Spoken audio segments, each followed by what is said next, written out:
Modding Cyberpunk 2077 into the game it should have been. There we go. Cyberpunk is broken. That's like the nicest thing I can say about the game.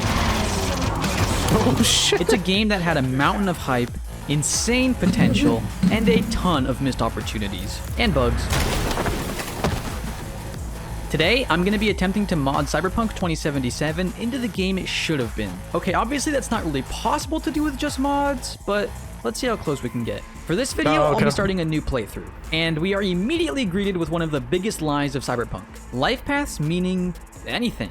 Aside from flavor text and dialogue that almost always loops back to the non-life path dialogue anyways, these do nothing. But with the mod life path bonuses, these actually do something. This mod grants bonuses in combat when fighting those of a similar life path to yours, and penalties when fighting enemies of an opposing life path. On the surface, sounds kinda dumb, but the second half of this mod is the more interesting part, which adds a ton of modifiers for enemies based on their gang or corporation. For example, the Maelstrom are obsessed with turning their heads into metal blocks, so Maelstrom enemies take reduced damage from headshots. The Voodoo Boys specialize in net running and have enhanced ice, meaning it costs more RAM to upload hacks to Voodoo Boys. I agree with that. You said game did not have enough choice. From what I've seen, yeah. I mean, mission-wise and story-wise, it didn't have enough choice. It seemed like everything just looped back to the same storyline. There wasn't really a difference or variance in the story other than very slight variance and maybe the beginning of the game. Yeah, I'm totally agreeing with you on that, Terminated. And they take longer to upload. In truth, you won't really notice many of these changes unless you specifically know what to look for by reading the mod's description, but nonetheless, it's absolutely immersive and feels like the changes made to the enemies are plausible in the world of Cyberpunk. Also, life paths do something! Woohoo! Now that we're in the game, say hello to— Whoa, whoa, whoa, whoa, whoa, whoa, hold up. So since I'm a sucker for immersion, first things first, I can't see my boobs. This is pissing me off, dude. With immersive first-person view, I can finally look down and— nice. But that's not all this mod does. It also adds a hotkey for smooth camera movement to look around while Alright, we gotta fucking add this mod right now. I'm gonna do another playthrough as a woman. Keeping you moving in the same direction. This definitely increases immersion as you can be walking and take a look around you to view the beautiful sights of Night City, look behind your back while running from the cops, or— hey man, I ain't gonna tell you what to do. One of my favorite aspects of Cyberpunk 2077 is first-person driving.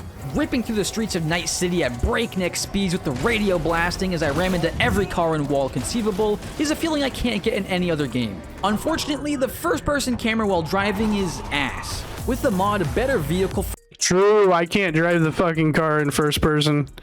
But I feel like that with a lot of games, GTA, PUBG, Cyberpunk, I can't drive first person with those cameras, bro. First person view, I can finally see when I'm driving. You can adjust the field of view, sitting height, distance from the wheel, and make profiles for individual cars. You can even do some crazy shit like cranking the FOV, moving your camera back, and driving like this, which is totally impractical, but also looks cool as hell. Now that we're cruising, the city feels kinda empty. That Cyberpunk trailer made the city seem way more alive than it is, so it improves traffic and NPC density. It does exactly what it says. More cars, more— huh? Hold on. So, more cars and more NPCs wandering the streets. This mod has a few options for how dense you want the city to get, and it's one that you'll have to ask if you can even run in the first place. With the vanilla density option, you are still going to have more cars on the road and NPCs wandering around, but it's not super overwhelming. This is the option I recommend for normal gameplay. However, things get pretty crazy with the high density version. While the extra cars and NPCs are absolutely noticeable and make Night City feel like a real city, you're sacrificing a lot of frames per second. It's also kind of annoying to have so many cars blocking the road, which can make driving at high speeds a pain. But if you have a rig that can run it, my god, does it breathe life into the city. Perhaps a bit too much.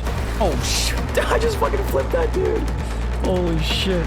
Get out of the way. Sorry. Just start fucking running everybody over. Yeah, beep beep, sorry. Oh my god. There's too many cars here. Beep beep, dude. Get out of the way. Get out of the way. Oh shit. Dude, there's way too many people on the road. This reminds me of the good old days when we would play GTA 3 and Vice City and just fucking we wouldn't do a single mission on the game. We would just spend hours driving around using cheat codes to get guns and money and cars and like crazy ass vehicles and just driving over people, picking up prostitutes, hitting the strip clubs, blowing cars up. You know what I'm talking about. Those were the good old days. Run into the street, you idiots! I can't go anywhere. There's just too many cars and people. Oh my god. Staying with the theme of immersion, we have street vendors. A small but appreciated mod that makes the various vendors of Night City interactable, and they'll sell you food, drinks, guns, whatever. Now, food and drinks in Cyberpunk are still kind of meaningless, but sometimes I want to walk through the city and buy a noodle bowl to enjoy the atmosphere. It's kind of crazy how many NPCs become interactable with this mod. Like, literally every single vendor you can think of now becomes an actual shop. To be honest though, like life path bonuses, this is probably one you won't notice a ton, but it adds immersion and interactivity to Night City, which is what Cyberpunk was supposed to be, and that's like the whole idea of the video. One thing I've always hated about RPGs is when enemies are too high level for me to fight. While it can sometimes make sense in the context of a powerful enemy, I don't think random street dudes in another section of the city should magically have hundreds of more health and weapons that are identical to low-level dudes that for some reason hit me for my entire health bar. Level scaling is an adjustable mod that can make low-level enemies scale up with you, high-level enemies scale down to you, or both. This mod is a godsend on subsequent playthroughs as so it's kind of like when you get gear like in an MMO, so like the gear scales to your level. Okay, that's cool. Sometimes I want to stick to one section of the map and clear it out before moving on to others. But if the developers say, that's a high-level zone, then you just can't. And now you can. Fuck you, devs. Want to head to city center immediately and don't want to get one shot by a big revolver? Me too. Download this mod. The biggest issue I had with Cyberpunk on launch, besides the bugs, is how the clothes in the game are just armor values. They provide no benefits besides damage reduction and mod slots. When I played Cyberpunk for the first time, I was expecting outfits and clothing items to have unique stats that would influence my build in meaningful ways, and I didn't get that. Street Style adds statistics to every clothing item in the entire game that boosts your stats in a way that's been crafted to match the item types. Items can be one of 4 styles: entropism, kitsch, neo-militarism, and neo-kitsch. Now, I'll be honest, I don't know what the fuck those mean, but from the mod page, we can see that wearing multiple items of the same style will provide further skill-specific buffs beyond the stats on each item. Now, because these items can roll with 2, 3, or 4 in a stat, you would think that with 7 equipable slots, you would just have 30 in every stat, making character building meaningless.